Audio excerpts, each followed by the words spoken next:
to another episode, and thanks for tuning in this week. Today we want to start the Seaside Alpacas A to Z episodes.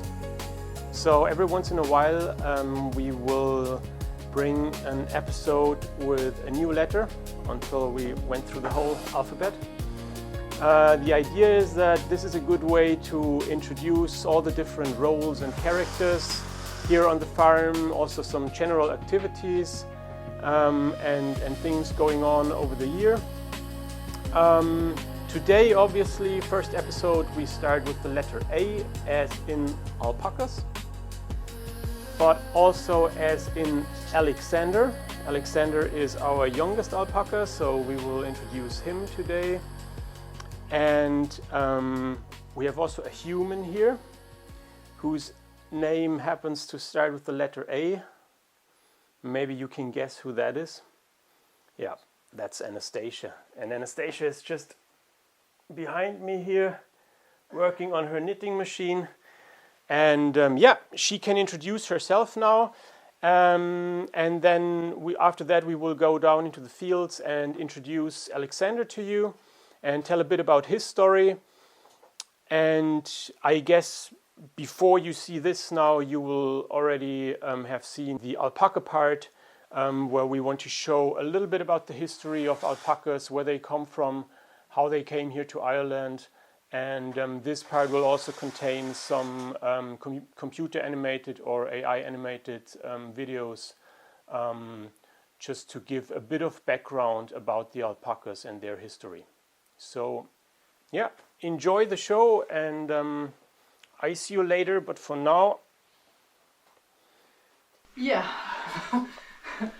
Hello, everybody. I just messed up on my knitting machine, so I have to redo it, but that's another story. I'm Anastasia, and what's my role here on the farm? So mainly I'm taking care of the fibers or of the wool after the shearing. Means I take care of the process, of the skirting, and then after the delivery from the woolen mill I take care of the knitting. But I also care about the nutrition of the alpacas. Yeah, so that's mainly what I'm doing here. And first I give you an overview over the different stations. Here at the wool workshop. And then I will show you something special. I will show you the way of knitting my grandma taught me. I have never seen it before. Yeah, so let's start with the raw wool we have here in bags. As you can see here, there are the different alpacas. This is Stephen, for example, and this is Papa, as you can see. Here you can see the fiber. The tips are a little bit sun damaged every time, so they have a slightly lighter color. And then you have the fluff or the staple. And there you see just a few waves here, and and this is how it comes off, just from the back of the animal. So the other body parts, you cannot use them for clothing or such things. So from the raw fiber, you could spin it directly from the raw fiber, so there wouldn't be any problem. It just would be that the yarn wouldn't be very even. So what we do next is that we somehow have to align those fibers, and this can happen either through the carding machine or the combs, and I'll show you both. So either you take this machine here, which is just 2 cylinders full of pins, and you give in some fur in here, and I'll show you just a little bit here. Just a moment.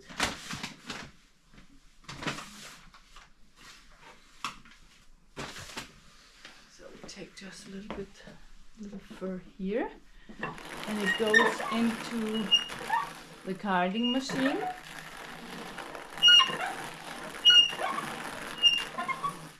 And ends up here, and a part of it ends up here. So you want to take them, you want to take it off the big cylinder, and then this is the so-called bed.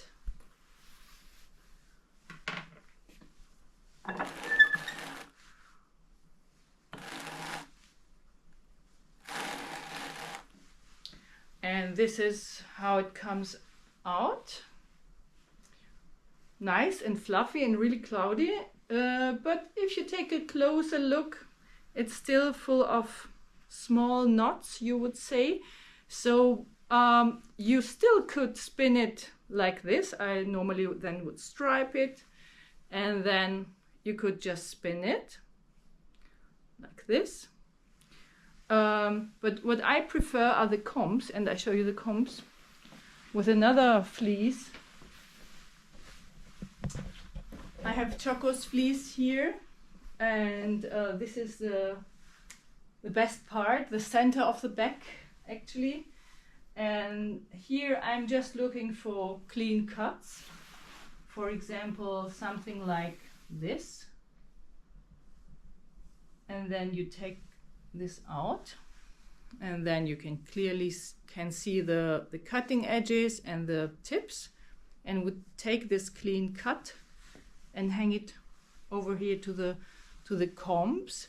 The combs are just very sharp nails, so if you take a closer look to this here, they're just very sharp, so they catch the small hairs. So from here, it works exactly like if you have a really matted fur or something like this, and you have to comb it. So you take a little bit of water like this, just for the static, or you can also take essential oils or whatever, and then you just comb from the tips to the tops. And the thing is, you have to do it several times. So you put it back and comb again.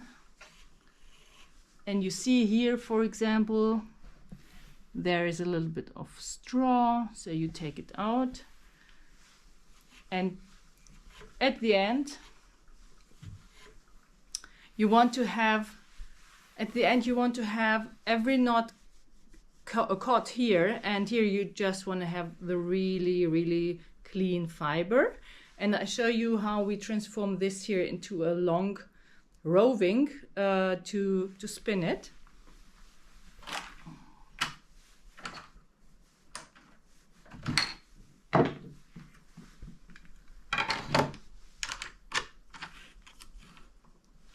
So we just take this here, this, and then we grab the tips and put them through here, and then we pull, pull, pull, pull,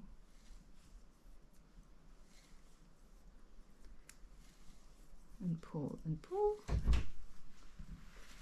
Yeah. Until every fiber is gone, and then this is what we spin. This is a roving.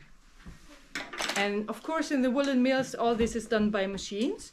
Here you see again, there are so many vegetable matters, so I have to take them out by hand. Normally you should look after that they come out through the combing. Yeah. Right. So now let's take off this here. Let's go to the spinning wheel. Spinning wheel.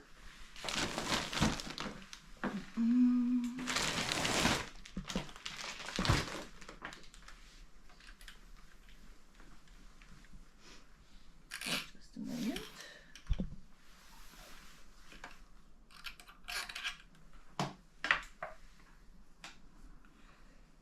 So here we have our thread. Just open it a little bit.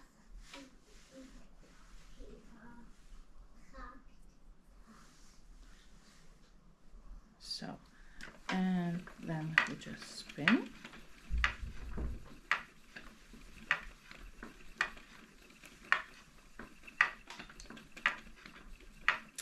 And you see how the fluffy roving is transformed into a stable thread like this. Yeah, if you have small vegetable matters, you have to take them off.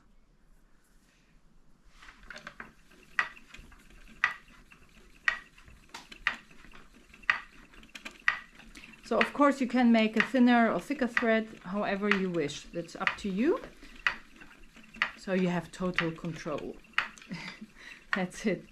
And so this is called a single thread.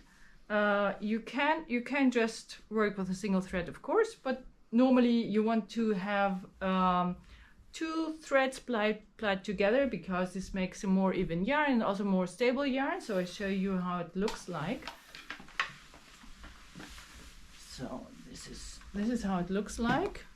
So these are the two threads plied together, and the brown one is from Honey, one of our alpacas, and the white one is from a local alpaca called Isaac. So we try to involve as many locals as possible. And this here is then how it looks like when it's already knitted. So this is also one of our alpacas. This is Paddington, and yeah, and this is how it turned out. But yeah, it's up to you. However you make your thread, your knitted thing will turn out. Yeah. And that's how I, whenever Christmas comes up,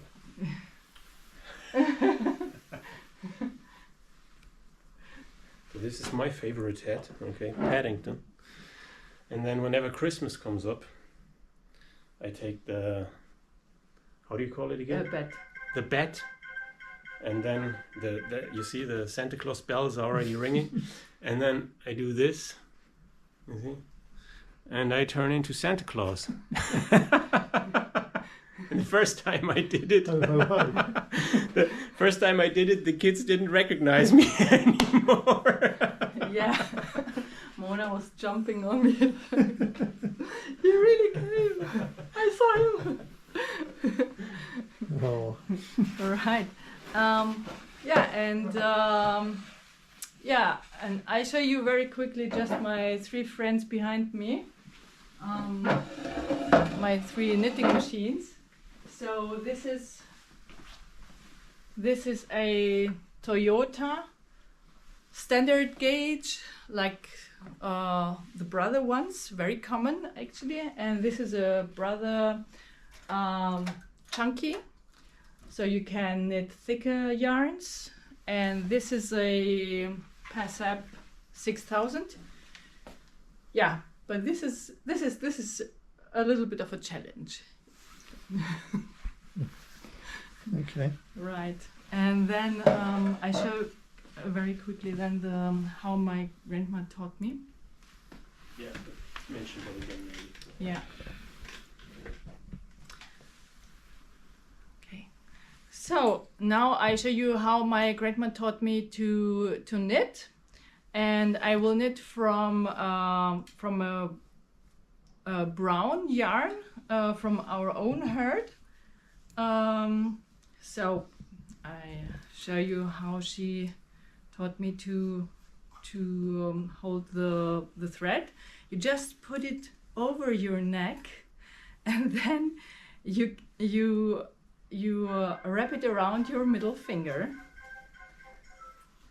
and then so this is how you knit the knit stitches, just like this. And this is very easy and and fast. And you can also, you just have more control over the tension. And I show you how you knit the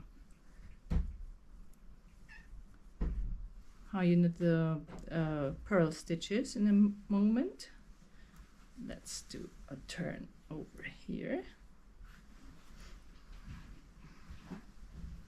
So the pearl stitches with this method is that you have your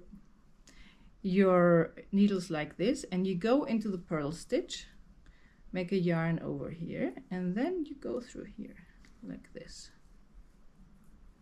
And this is very easy. Yeah. All right, that's from me. And now I think we go over to Alexander and have a look at him.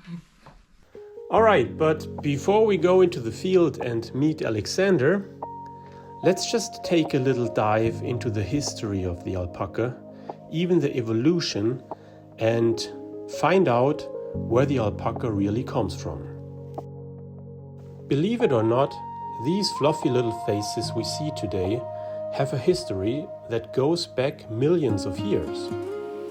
Long before the alpacas ever lived in the Andes Mountains, their ancestors actually roamed across North America.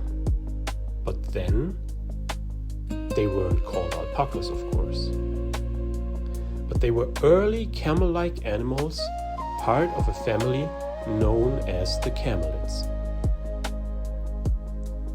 Over time, some of these animals migrated south, crossing what is now Central America and eventually reaching South America, where they slowly adapted to one of the most extreme environments on Earth, the high-altitude Andes. And that's where the story of alpacas really begins. At altitudes of 3,000 to 5,000 meters, the Andes can be harsh and unforgiving. Thin air, cold nights, strong winds, and intense sunlight. But alpacas evolved perfectly for it. They developed soft insulating fleece for warmth, strong legs for mountain terrain, and a body that can thrive where many animals would struggle. And that fleece, that incredible fine fiber, would later become one of the most valuable natural resources in the region. Now, alpacas belong to the camelid family, and their closest wild relatives are the vicuña and the guanaco. The alpaca is believed to be domesticated mainly from the vicuña, which is famous for having some of the finest natural fiber in the world.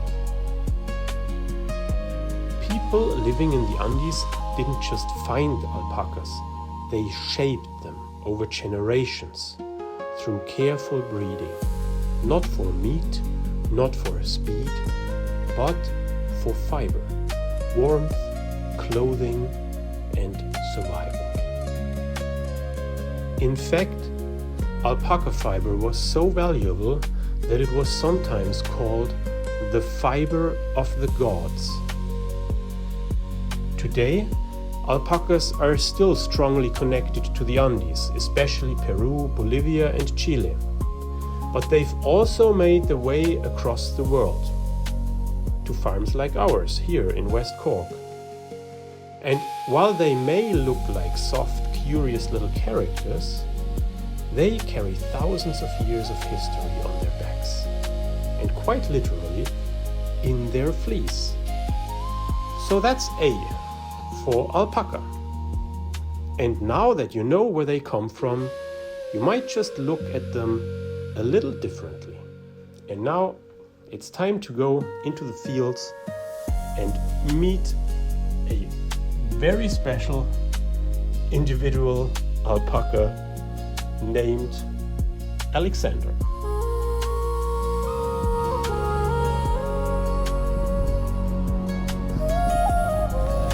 That's the job in the winter.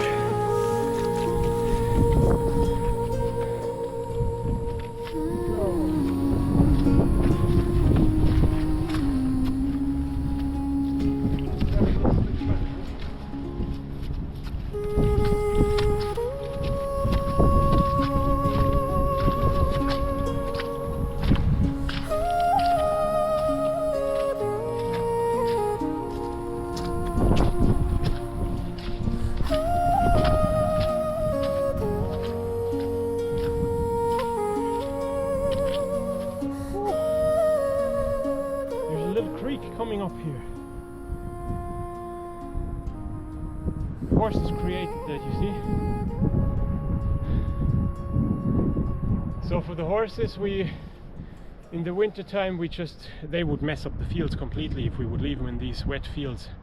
Wouldn't be good at all. But we can fence off the corners of the fields like this here, and they can mess that up. It actually helps to clear all this. They'll trample all the ferns and briars and stuff during the winter, and then in the summer or even in the winter the grass comes back through. All this area here behind the fence, the whole area was covered in fern and blackberries, or briars, how they say here. So what we did in the winter time, I brought the hay down here and I trampled on the ferns and everything. It's all dry in the winter, so you can trample it down, spread the hay over it, the horses come in, trample it even more, and yeah, we get back some pasture here. And eventually my dream is next step actually is to set up a decent sheep fence here around the corner, and put in fence off some pockets, maybe not in here, maybe one level further up, and then we could plant trees in there. Yeah, that's what I would like to do, you know, to combine farming with rewilding. Yeah, that would be so nice. I love trees actually. That's what I miss most here in Ireland. Where I come from in Germany, we have decent forests with big trees. Yeah, it's a shame. Like, I mean, Ireland used to have huge forests. Anyway, that's where we are. We got to bring it back. Right, so up there you see the boys. Interesting fact, if you look over there, you see Mika. And Mika is a special character. He often stays separate to the others. He's very confident. He wouldn't want to be too far away from the others, like he wants to see them, but he's not following the others everywhere, you know, as long as he can see them. So we have all the others up there in the rocky part, and Mika either thinks he's very smart and will be first in the feed, or maybe he's too delicate to cross the muddy patches. That could be a reason too. We'll see, but we'll call down the others, and then I'm going to introduce you to Alexander. Yeah.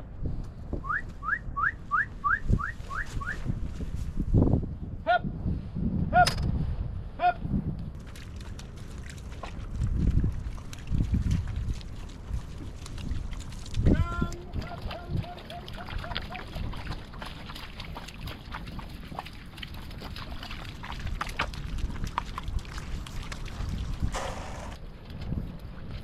That's a little IQ test now.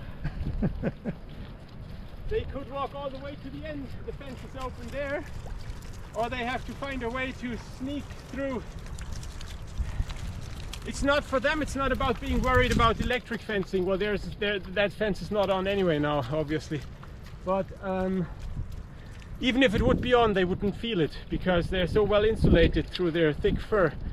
This is only for the horses. But still, they have to kind of make their way through. And I think Paddington is being smart, and Paddington, you see the white one walking first now, he is actually one of our most reliable leaders when we do the alpaca walking tours. Paddington often takes the lead. Look, he's leading all the others around the corner now. I think Xander is very smart, but he doesn't want to. He doesn't want to be smart. Maybe that gives me a chance to give Xander his extra nutrition. Now, Xander is over here. His nickname is Xander. His full name is Alexander. This is Alexander. If you can see, if you look close, Alexander has a blue eye. Well, actually, both eyes are blue, but one eye is bluer than the other. And this is a fairly rare phenomenon with alpacas, because You don't want to breed with blue-eyed alpacas because it says that it is often the gene for the blue eye is often connected to a genetic defect that can cause deafness. So if you breed with blue-eyed alpaca, you might get a deaf alpaca. So even Alexander might be deaf, but I don't think so far. But this is the reason why, or how we got to Alexander.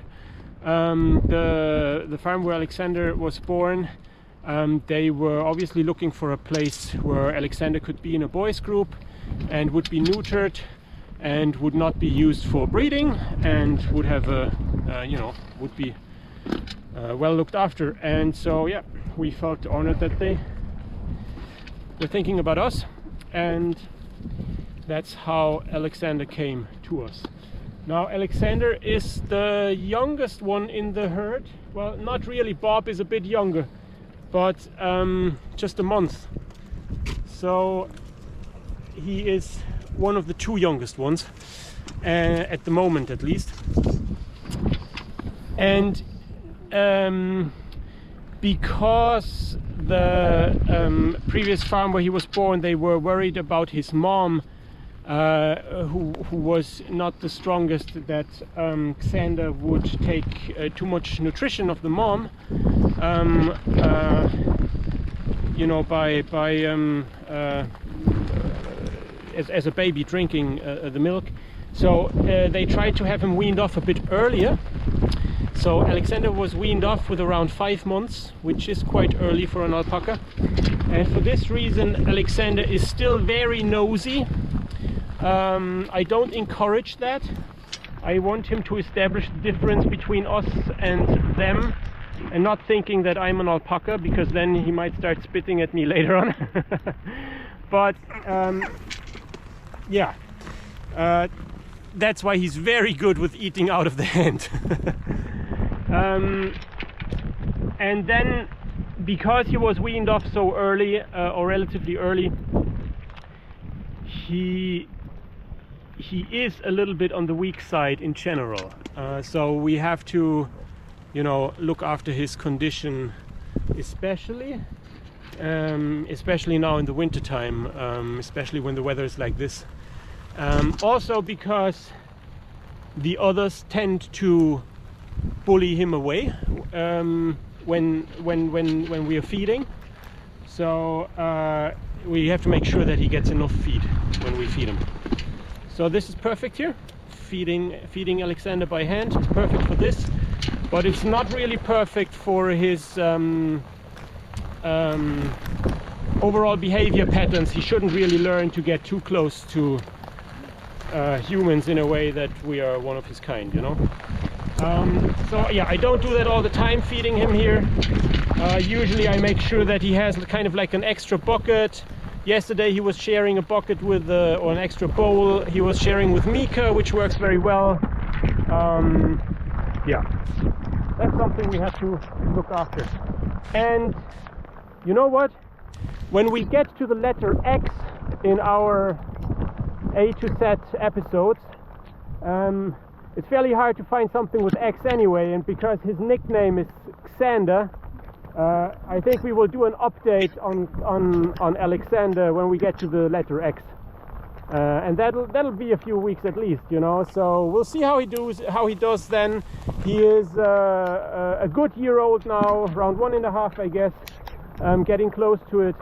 So he's not fully grown yet. He will be fully grown with around 3 years. That'll be a bit of time, but when we get to the letter X and do an update on him, he should have grown a bit, and you as watching these videos will probably notice his growth more than us who see him every day. So yeah, that's it. Xander, are you happy? Are you well served? I hope so. Let's see. Let's see. I put this bucket over to Mika. Come on, Xander. Come on. Come on. Come on. Mika will share with you. Very good.